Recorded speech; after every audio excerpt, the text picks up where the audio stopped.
मिस्त्री इकबाल की ड्यूटी थी वाघा बॉर्डर पे। मिस्त्री इकबाल नाम का एक शख्स, उसकी ड्यूटी लगाई गई। मौलवी इकबाल भी लिखा है बाज लोगों ने किताबों में, और बाज ने मिस्त्री इकबाल भाटी गेट लाहौर का रहने वाला। वो कहता है जिस दिन पाकिस्तान बना तो मेरी ड्यूटी थी वाघा बॉर्डर पर रिसीव करने की। एक बूढ़ा आदमी सबसे पहले वाघा बॉर्डर के जरिए पाकिस्तान की सरहद में दाखिल हुआ। कहते हैं कपड़े उसके जगह जगह से फटे हुए थे, पैरों में जूता नहीं था और पैदल चल चल के उसके पैरों से खून निकल रहा था। चेहरे पे बड़ा हुस्न था, नूरानियत थी। कहते हैं जब वो अंदर दाखिल हुआ उसकी आंखें नहीं खोल रही थी, तो मुझसे पूछता है पुत्र पाकिस्तान कितनी दूर है, पुत्र पाकिस्तान कितना रह गया है। मिस्टर इकबाल कहते हैं मैंने उठ के बाबे को पानी पिलाया और मैंने उसकी आंखों से दाढ़ी से गर्द साफ की। मैंने कहा बाबा तू पाकिस्तान में आ गया है। तो कहते हैं देसी बाबा कहने लगा शुक्र है अल्लाह तेरा, मैं काफिरों के मुल्क में नहीं मरा, मैं मुसलमानों के मुल्क में आ गया हूँ।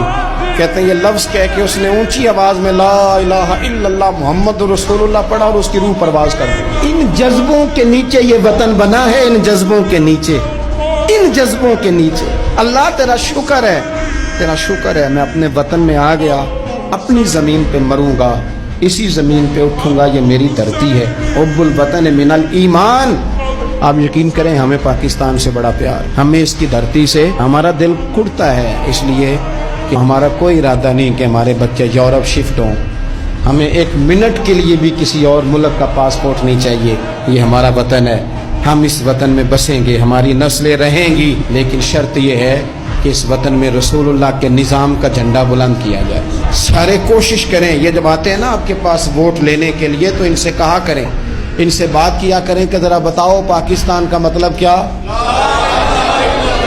ये कोई सियासी जमात अब नारा लगाती है, कुछ कहते हैं हम करप्शन जो है वो पकड़ेंगे, और कोई कहते हैं जी हम फलानी शह बचाएंगे। ये नारा क्यों नहीं लगाते?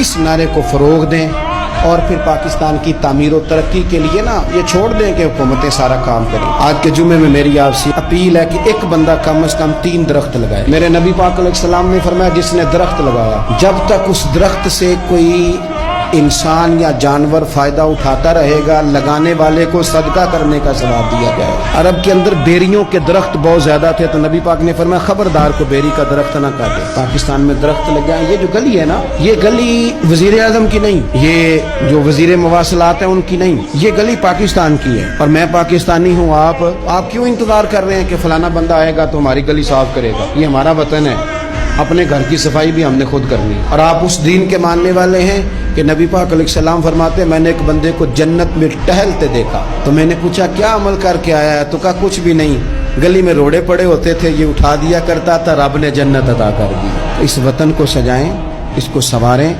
बच्चों को पढ़ाने में मेहनत करें। अगर मेरा नालायक बच्चा नहीं ना पढ़ रहा तो मैं देखूं कि जो लायक बच्चा पानी बेचता है ना बस के पीछे, उसका खर्चा उठा लूं, वो पड़ जाए। ये जो 10-15 हजार आप किसी की मदद करते हैं, इससे बंदे भिखारी बनते हैं। मांगने का रिवाज फरोग पाता है। ये देह में मना नहीं करता, लेकिन असल काम ये है कि उस बंदे को भिखारी ना बनाएं, उसे कारोबारी बनाएं, उसे मेहनत सिखाएं ताकि वो कुछ करने लग जाए।